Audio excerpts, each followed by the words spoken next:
Rajkot marketing યાર્ડમાં આજે વિવિધ કૃષિ પેદાશોની જોરદાર આવક નોંધાઈ હતી. મગફળી, ડુંગળી, ઘઉં, કપાસ, એરંડા, લસણ, મેથી અને લીંબુ સહિતના પાકોમાં સારો વેપાર થયો હતો. રાજકોટ માર્કેટિંગ યાર્ડમાં આજે કૃષિ પેદાશોની મોટી આવક થાય વેપારી ગતિશીલ રહ્યો હતો. સૌરાષ્ટ્રના વિવિધ વિસ્તારોમાંથી ખેડૂતો પોતાની ઉપજ લઈને યાર્ડ પહોંચ્યા હતા, જેના કારણે યાર્ડમાં દિવસભર ખરીદી વેચાણની ચહલપહલ જોવા મળી હતી.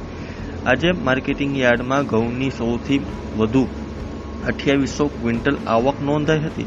ઘઉંમાં ભાવ 455 થી 564 રૂપિયા પ્રતિ મણ બોલાઈ રહ્યો હતો. ઉનાળાની સિઝનમાં ઘઉંની સારી આવકને કારણે વેપારીઓએ ગુણવત્તા મુજબ ખરીદી કરી હતી. કપાસની આવક આજે 500 ક્વિન્ટલ રહી હતી. કપાસના ભાવ 1500 થી 1856 રૂપિયા પ્રતિ મણ સુધી બોલાયો હતો. કપાસના સારા ભાવને કારણે ખેડૂતોમાં ખુશીનો માહોલ જોવા મળ્યો હતો. વેપારીઓએ જણાવ્યું હતું કે ગુણવત્તાભર કપાસને સારો પ્રતિસાદ મળી રહ્યો છે. એરંડાની 800 ક્વિન્ટલ નોંધાઈ હતી.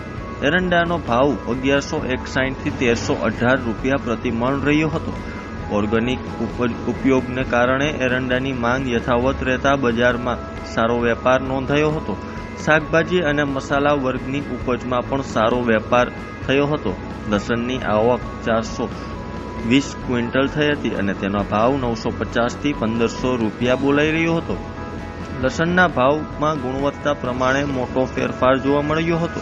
સારી ક્વિન્ટલના માલને ઊંચા ભાવ મળ્યા હતા. મગફળીની આવક 1600 ક્વિન્ટલ થઈ હતી. મગફળીના ભાવ 1260 થી 1629 રૂપિયા એક મણના બોલાયા હતા.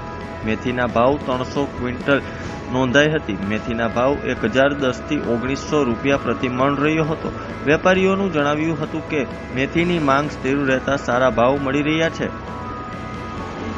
વેપારીઓએ જણાવ્યું હતું કે મેથીની માંગ સ્થિર રહેતા સારા ભાવ મળી રહ્યા છે. લીંબુની આવક 653 ક્વિન્ટલ થઈ હતી, જ્યારે તેનો ભાવ 918 થી 1833 રૂપિયા પ્રતિ મણ છે.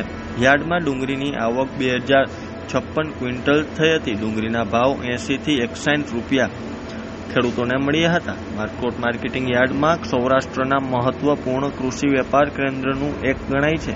દરરોજ મોટી સંખ્યામાં ખેડૂતો અહીંયા પોતાનું ઉપજ વેચાણ માટે લાવે છે. વિવિધ પાકોની સતત આવકને કારણે બજારમાં સક્રિયતા જળવાઈ રહે છે અને ખેડૂતોને ખુલ્લા બજારમાં સ્પર્ધાત્મક ભાવ મળી રહ્યા છે.